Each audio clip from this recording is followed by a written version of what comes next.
Trina opens the room to her dorm to leave only to find Spencer asleep at her door, having waited there all night. She cannot believe he slept here, noting he could have gotten in trouble with the RA. He said she wouldn't return his calls or texts. She says perhaps she didn't want to talk to him, and he should have respected her wishes. He says he sent cards, but she didn't read them. He says they all said the same thing: he's sorry, and he was wrong. She asks what he was wrong about. Spencer admits it was wrong to give her an ultimatum. Trina says he did, and it's too late to take it back. However, she needs to know where his priorities are, with her, or Ace and Esme. He assures her that he cares nothing about Esme. She notes the fact he panicked at her moving out tells her that they have different priorities in this relationship.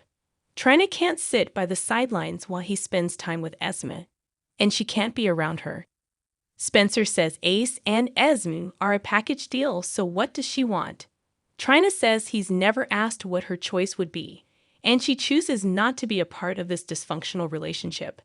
She tells him that if he wants to be with Ace and Esme, he has to do it without her. Spencer realizes he needs to let go. He's not Ace's father, he's his brother. He realizes he needs to stop trying to control Esme and Ace, as it's not his place, and she is right. He says they'll move into their place, and that's probably what's best for everyone. Trina can't help but wonder if he's just saying words, or does he believe them? He says he's trying to get there.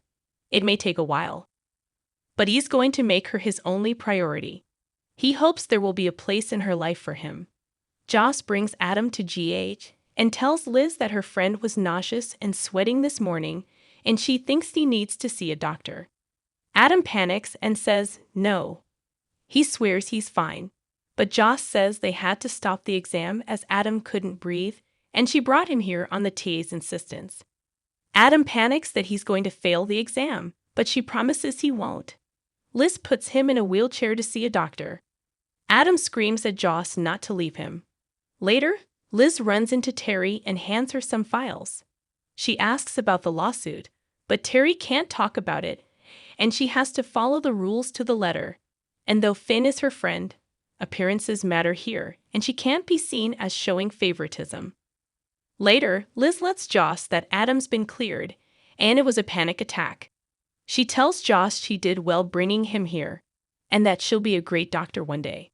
Joss goes in to see Adam in the exam room, and he is sorry for blowing up at her. He says it's all good now, but she says it's not. She says he was clearly out of it, and he explains he just took too much of his perception to help him study. She realizes he's taking speed, and she doesn't understand why he's doing this to himself. If pre-med is too much pressure, then he needs to find a new major. He says this is his dream, and it's all he's wanted since he was a kid. She asks if it is his dream or his parents'. Joss and Adam return to the dorms, and Joss tells him that they'll take the makeup exam, and that he needs to try and give himself a break. He says he'll try. He thanks her for everything. Joss heads into her room and finds Trina and Spencer kissing. She guesses they made up, and she is glad something worked out this morning. Joss tells them about Adam's panic attack, which interrupted their test. She admits she's really worried about Adam. Finn comes to see Alexis at her office and needs help finding an attorney to save his career. He relays the details of the malpractice suit against him involving a patient with a tapeworm, only to later find out he had stage 4 cancer down the line. Alexis advises him to stay away from the GH attorneys as their goal is to protect the hospital, and they will throw him under the bus. Finn says Terry and Portia are his friends, but Alexis says the attorneys only want to win at any cost, even if he becomes collateral damage. She asks him to think about how the other side will play this out. She says this family is grieving. They lost a member in the prime of his life. And what does he think the jury will believe? Finn says hopefully the truth, that he had nothing to do with this man's death. She also notes they could believe he was overworked and missed the diagnosis, and the word cancer will trigger at least one of the jury members. She cautions him to find the right attorney, otherwise his career will be over.